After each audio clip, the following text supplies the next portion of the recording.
If I don't get there, Frank muttered, his logic forming rapidly, desperate and sharp, I can't crash. It was simple. A math problem. Distance equals rate times time. If the rate is 0, the distance remains constant. If he never reached mile marker 86, the prophecy couldn't fulfill itself. The script would break. You hear me? Frank shouted at the radio, his voice cracking. I ain't going to the bridge. I'm parking this son of a bitch right here. The voice offered no argument. It merely continued its grim inventory. Partial ejection of the subject noted. Left arm severed at the elbow. Frank shuddered. His left arm, currently gripping the wheel at the 10 o'clock position, tingled. A phantom pain flared in his elbow, a premonition of the trauma to come. He needed to stop. Now. He scanned the right side of the road.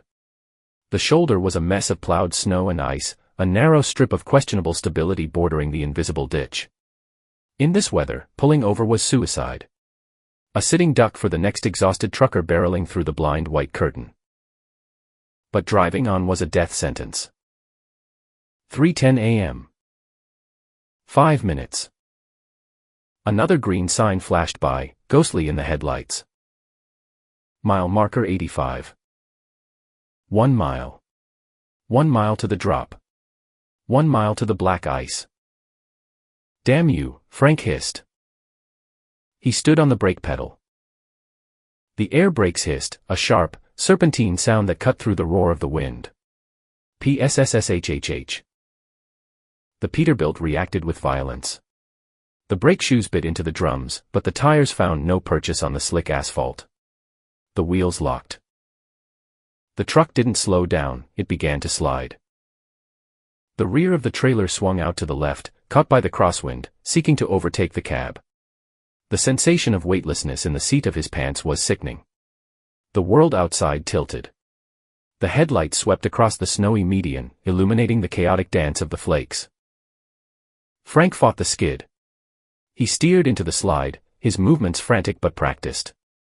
20 years of winter driving took over. His conscious mind screamed in terror, but his hands knew what to do.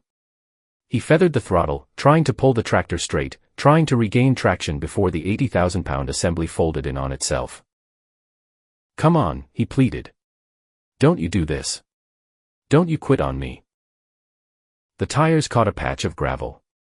The truck shuddered, a massive convulsion that rattled the bobblehead off the dash.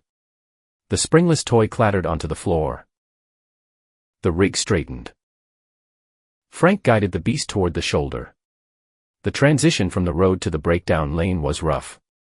The right tires crunched into the deep, frozen slush. The cab listed heavily, tilting toward the darkness of the ditch. The suspension groaned, metal grinding against metal. He pressed the brake pedal again, gentler this time. The speedometer needle dropped. 40. 30. 20. The wind howled louder as the engine noise faded. The snow battered the passenger door, sounding like handfuls of gravel being thrown against the metal.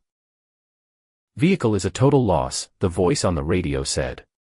"Recovery teams are advising a closed casket." "Not today," Frank snarled. "Not today, you bastard." The truck crawled. 10 miles per hour. 5. The green sign for mile marker 86 loomed ahead, barely visible through the squall. It stood like a tombstone, reflecting the high beams. Frank stomped on the clutch and the brake simultaneously. The Peterbilt lurched to a halt. The sudden lack of motion was disorienting. For hours, Frank's body had been compensating for the vibration, the movement, the speed. Now, the stillness felt unnatural. The cab rocked gently in the wind, like a boat on a rough sea, but the wheels were stopped. Frank sat frozen, his hands still clenched around the wheel, his chest heaving. His breath fogged in the cold air. He looked at the clock. 3:13 a.m. 2 minutes remaining. He wasn't dead. He wasn't crushed. He was parked on the shoulder, 50 yards shy of the bridge. He reached out with a shaking hand and twisted the ignition key. The diesel engine sputtered and died. The vibration ceased. The heater blower spun down into silence. Frank killed the headlights. The world vanished. Absolute darkness swallowed the cab. The white void outside disappeared, replaced by a wall of black. The only light came from the dim amber glow of the dashboard clock and the faint, green luminescence of the gauges fading in the cold. Silence rushed in to fill the space. It was heavy, oppressive. The roar of the wind was muffled now, a distant moaning outside the glass. Inside, the tick-tick-tick of the cooling engine block sounded like a countdown. Tick. Tick. Tick. Frank leaned back in the seat, the leather creaking loudly in the quiet. He exhaled a long, shuddering breath.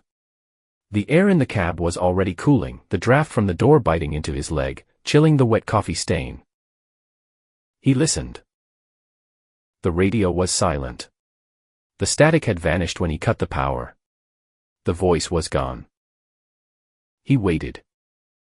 He watched the clock. 3:13 a.m. The seconds dragged. Each blink of the colon seemed to take an hour. He stared at the numbers, daring them to change. Blink.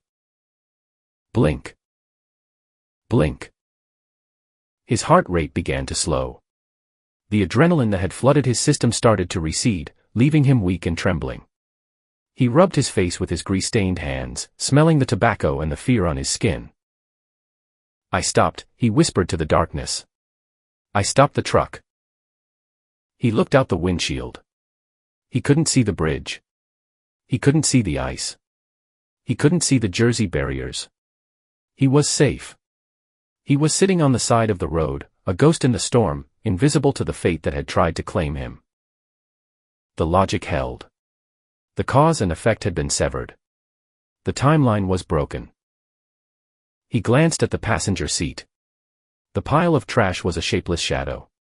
The empty Red Bull cans didn't rattle. The silence was beautiful. It was the sound of survival. Frank Miller, the weary warrior of the road, had won. He had stared down the Reaper and hit the brakes. He looked back at the clock. The numbers shifted. 3:14 a.m. 1 minute past the deadline. A bubble of laughter rose in his chest. It started as a wheeze, a dry, rattling sound in his throat, before erupting into a jagged, manic cackle. Ha! The sound bounced off the windshield, harsh and loud. You missed. Frank shouted at the dead radio. He slapped the steering wheel, the leather stinging his palm. You missed me. I'm still here. I'm still. He laughed again, the sound echoing in the cold, steel coffin. It was the laugh of a man who had cheated the house, a man who had walked away from the table with all his chips. He was alive. The coffee stain was just a stain. The voice was just a glitch. The night was just a night. Frank wiped a tear from his eye, his shoulders shaking with relief. He reached for his pack of Marlboros, his hand steadying. He had done it. He had beaten the loop. The clock glowed steadily in the dark. 3:14. Safety. Silence. Victory. The victory was a fragile thing, made of glass and wishful thinking. Frank sat in the dark, the echo of his own manic laughter dying against the cold vinyl of the dashboard. The silence in the cab wasn't empty, it was heavy, pressurized, like the air inside a submarine dive chamber. The amber glow of the dashboard clock remained fixed at 3:14, the colon blinking with a steady, mocking rhythm that seemed disconnected from the passage of actual time. He drew a breath, the air tasting of freezing metal and the sharp, acrid scent of the unlit Marlboro trembling between his lips. He reached for his lighter, the plastic scraping against his callous thumb. Clack. The flame sputtered, illuminating the deep lines of his face, casting long, dancing shadows against the sleeper curtain behind him. He inhaled. The smoke hit his lungs, a grounding anchor in a world gone adrift. Done, he whispered, the smoke curling from his nostrils. It's done. The Peterbilt groaned. It wasn't the sound of the engine cooling, that distinct, metallic tick-tick-tick he knew better than his own heartbeat. This was different. A deep, resonant moan that vibrated through the chassis, rising up through the seat rails and into his spine. It sounded like a beast waking from a slumber, annoyed and hungry. The cab lurched. Frank's eyes snapped open. The lighter fell from his hand, disappearing into the darkness of the floorboard. The view through the windshield shifted.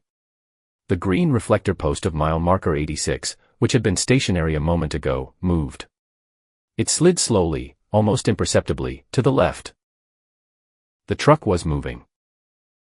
No, Frank breathed. He stomped his right boot onto the brake pedal. It met no resistance. The pedal didn't just feel spongy, it vanished.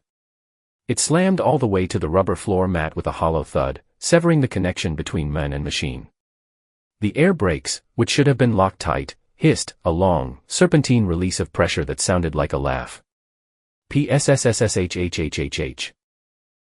The rig wasn't just sliding on ice, it was being pulled. Gravity and the malevolent will of the highway conspired against him. The shoulder of the road was not flat, it slanted sharply toward the ravine, toward the concrete maw of the Elk Creek Bridge. The 80,000-pound assembly of steel and cargo began to creep forward, gathering momentum with terrifying silence. "You son of a bitch!" Frank roared. He grabbed the steering wheel, his muscles bunching as he tried to wrestle the tires away from the ditch. The wheel locked. Rigid. Stone. It refused to turn, the power steering dead with the engine, the mechanical linkage held fast by some invisible grip. The green sign of mile marker 86 drifted closer. Beyond it, the Jersey barriers of the bridge waited, scarred and gray, guarding the drop into the abyss. Frank reached for the ignition. He twisted the key. Gore-click. Gore-click. Dead.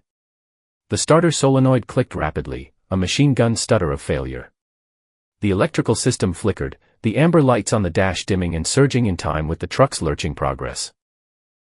The speedometer needle lifted from its rest. 5 miles per hour. The bridge was 50 yards away.